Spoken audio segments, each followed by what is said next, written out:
नमस्कार। यहाँ नई दिल्ली में उपस्थित सभी आमंत्रित मेहमानों का Namaskar. I welcome all guests here with us in New Delhi, and a warm welcome also to all those who have joined us from India and from across the world. India is about to become president of the G20, and at this special program today, we will unveil the logo, the theme, and the website of our presidency. I would now like to invite Honorable Prime Minister of India, Mr. Narendra Modi, to join us online.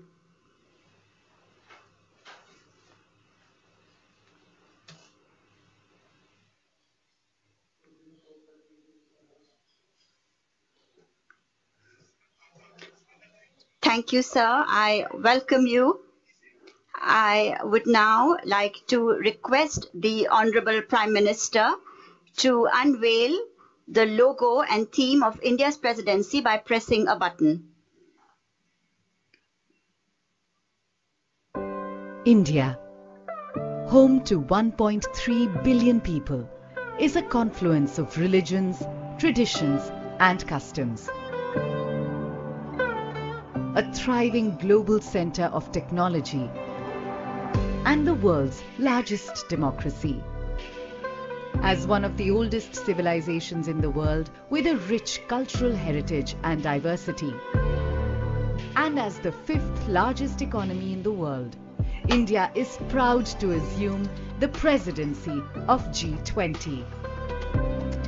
As the country blooms into a new era, we look to another poignant symbol for humanity to emerge victorious from challenges.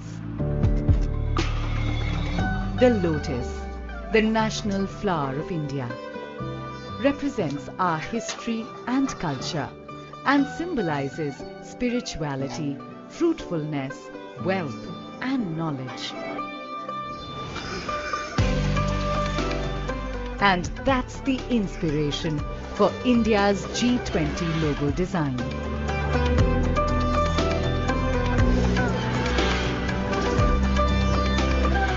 The design, rendered in saffron, white, green and blue, is drawn from the national flag of India. The 7 petals in the logo signify the 7 seas and the coming together of 7 continents at G20 India 2023. Sitting above the lotus is a representation of the earth, reflecting India's pro-planet approach to life and seeing the world as one family. From this, we derive the theme for G20 India 2023, Vasudhaiva Kutumbakam, one earth, one family, one future. A theme that brings the G20's focus on shared global growth, while being in harmony with nature.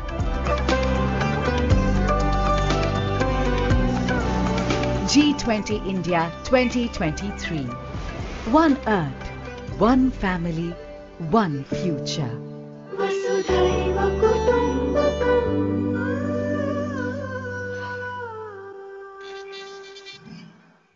धन्यवाद sir.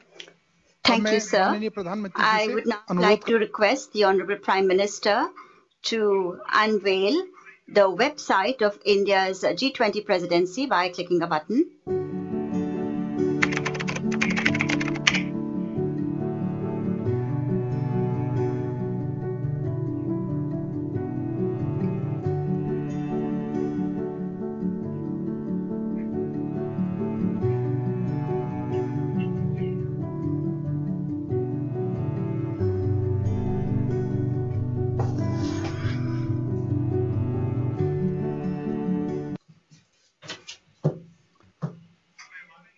I now invite the Honorable Prime Minister to address us. Namaskar. My dear countrymen, and all the members of the family of the global community. In a few days, on the 1st of December, India will assume presidency of the G20. This is a historic opportunity for India. It is in this context that we have launched today the website, the theme, and logo of this summit. My heartiest congratulations to all my countrymen on this occasion. Friends, G20 is a grouping of countries whose economic capabilities represent 85% of global GDP. G20 is a grouping of 20 countries that represents 75% of the world's trade. G20 is a grouping of countries, of 20 countries, in which 2/3 of the global population resides. And India is now about to take on leadership of this G20. It is going to assume its presidency. You can imagine what a great opportunity this is for the country in the 75th year of its independence. This is a matter of pride for all Indians. It is an event that will bring greater glory for all Indians. And I am pleased that the activities and the enthusiasm related to the G20 summit that will take place in India are continuously increasing.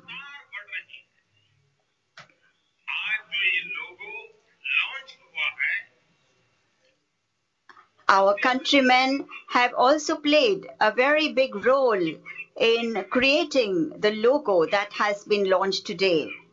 We had asked our countrymen for their valuable suggestions for creating this logo, and I was very pleased to learn that thousands of our countrymen sent their creative ideas to the government. Today, it is those ideas, those suggestions that are becoming the face of such a big global event. My heartfelt gratitude to all of you for your efforts.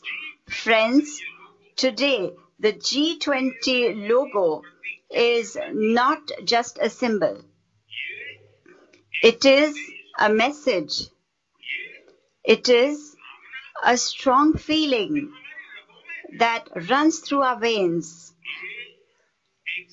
It is a resolve that reflects what we have believed in and practiced. The mantra Vasudhaiva Kutumbakam says that the world is one family. It is this sense of fraternity towards all fellow human beings that we have always believed in, that this logo and this theme reflects.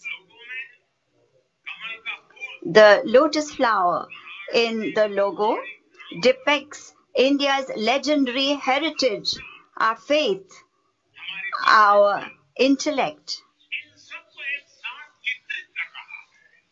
It is reflecting all of these in its image. In our country, reflections about oneness have been the philosophy of unity of all living beings.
respecting diversity.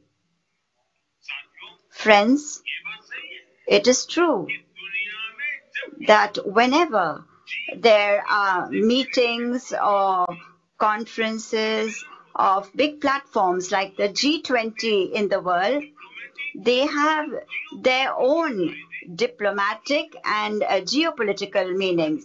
And this is only natural. However, for India, this summit is not just a diplomatic meeting. India sees this as a new responsibility for itself. India views this as a representation of the world's belief in it. Today, there is an unprecedented keenness in the world to know and understand India. Today, India is being studied in a new light. Our present-day successes are being assessed. Unprecedented optimism is being expressed about our future. It is, therefore, the responsibility of all Indians to exceed these hopes and these expectations. It is our responsibility to introduce to the world India's thinking and abilities, India's culture, and the strength of Indian society. It is our duty to increase the knowledge of the world about the intellect of our culture that is thousands of years old and the modernism that it enshrines. The way we have lived for centuries, for millennia, with the vision of Jai Jagat or victory to the world. Today, we have to bring it to life and present it to the modern world. We have to unite everyone. We have to make everyone cognizant of their global duties. We need to make all aware of the importance of their partnership, their contribution for the future of the world. Friends, today, as India is about to assume presidency of the G20, this event is also a reflection of the power and the capabilities of 1.3 billion Indians. Today, India has reached this stage. However, there is a long journey of thousands of years behind this. There are countless experiences that brought us to this point. We have also seen thousands of years of excellence and glory. We have also seen the darkest times in the world as well. We have ourselves been through centuries of not being free and darkness. We have seen hopeless days of this darkness. India has reached this point with its vibrant history, facing so many invaders and atrocities, dealing with them, emerging from them. These experiences are today India's biggest strength in its development journey. After we gained independence, India started its great journey from scratch, aiming for the stars. This journey includes the efforts of all the governments India has had over the last 75 years. All governments and all citizens have together, in their own way, made efforts to take India forward. It is with this same spirit that we must today move forward with a new energy, taking the entire world along with us. Friends, we see one other aspect, one other thing has been taught to us by India's culture that is thousands of years old. When we make efforts for our country's progress, we also envisage progress for the world. Today, India is such a prosperous and a vibrant democracy of the world. We have the culture, the values of a natural democracy, and a great tradition as the mother of democracy. India is as unique as it is diverse.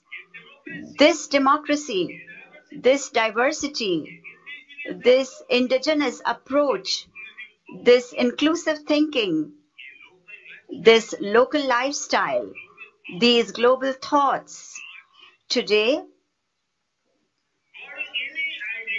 the world sees solutions to all its challenges in these ideas, and the G20 can be a great opportunity in this regard. We can show the world that when democracy becomes a set of values, a culture, as well as being a system, then there is no scope for conflict anymore. We can assure every human being in the world that both progress and nature can go hand in hand together. We have to make sustainable development an integral part of human lives and not limited to just government systems. Environment is for us a global cause, but it needs to become a personal responsibility as well. Friends, today the world seeks not just treatment but good health. We must create a global system for promoting our Ayurveda, our yoga, that have infused the world with a new enthusiasm and a new confidence. Next year, the world is celebrating the International Year of Millets. However, in India, we have had for centuries a place for various kinds of coarse grains in our kitchens. Friends, in many sectors, India's achievements are such that they can be of use to the world and to other countries. For example, the way India has used digital technologies for development, for inclusion, to eliminate corruption, to improve the ease of doing business, the ease of governance, and the ease of living. These are models, they are templates for all developing countries.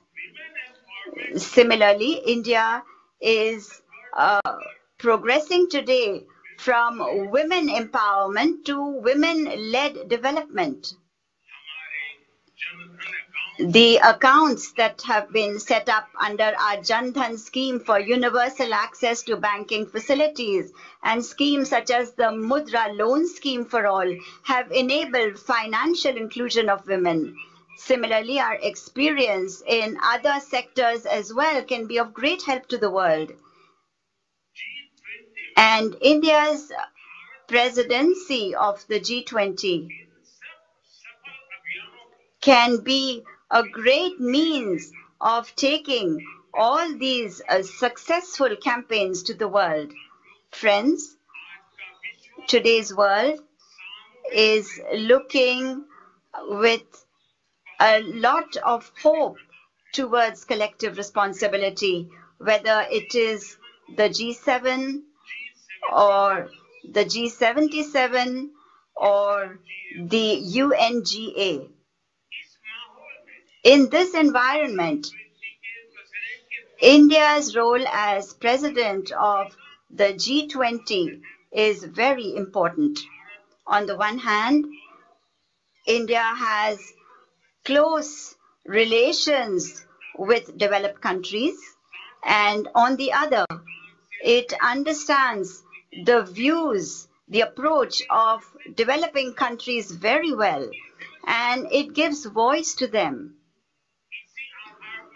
It is on this basis that we will create a framework for G20's presidency, along with all those friends, all those countries of the global south that have been for decades fellow travelers with India in the development journey.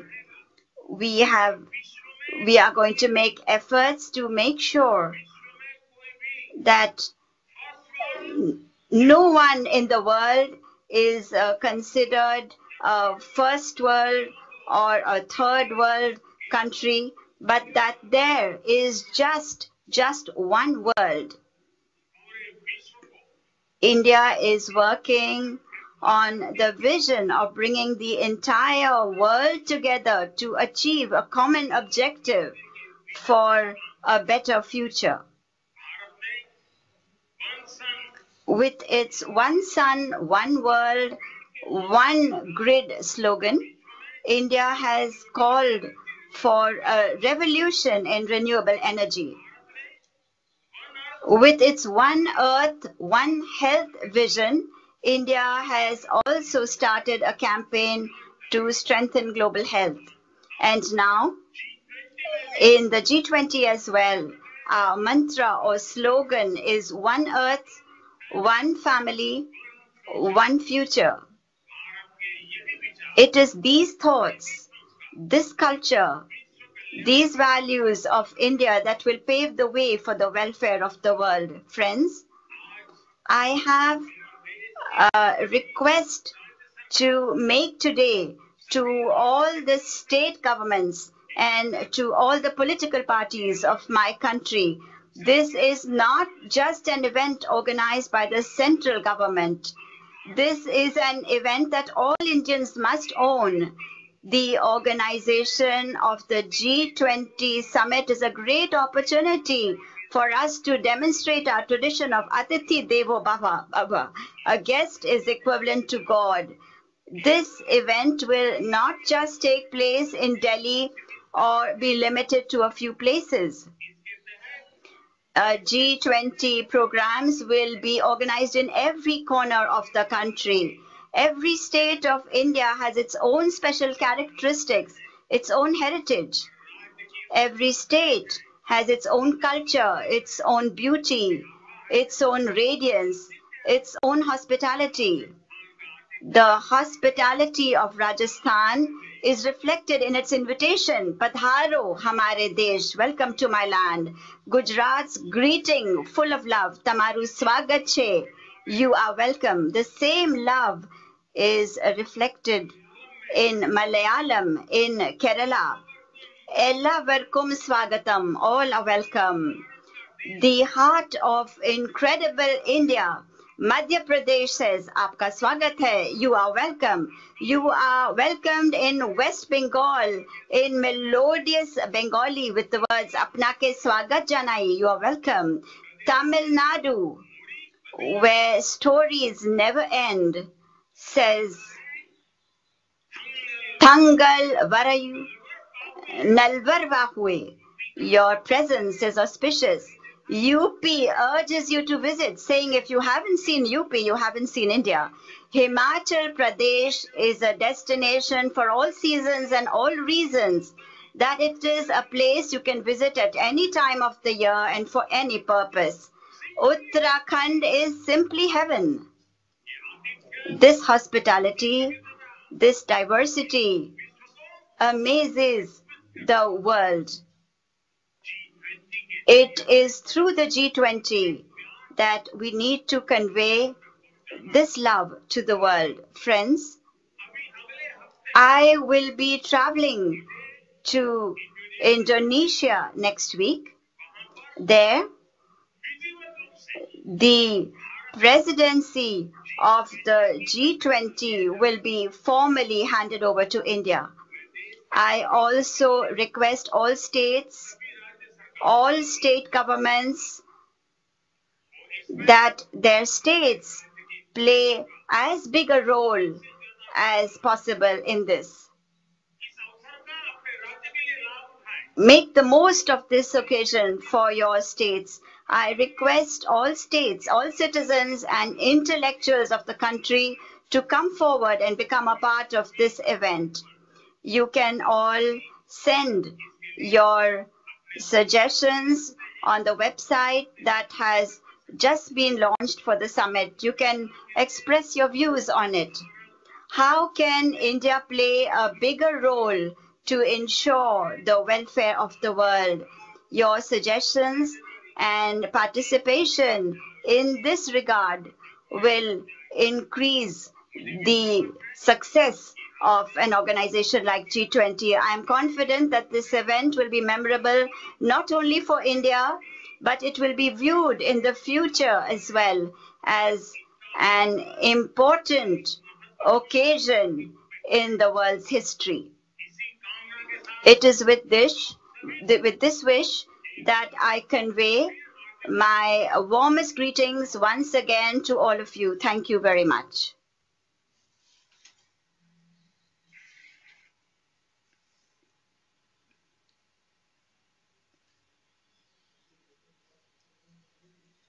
We are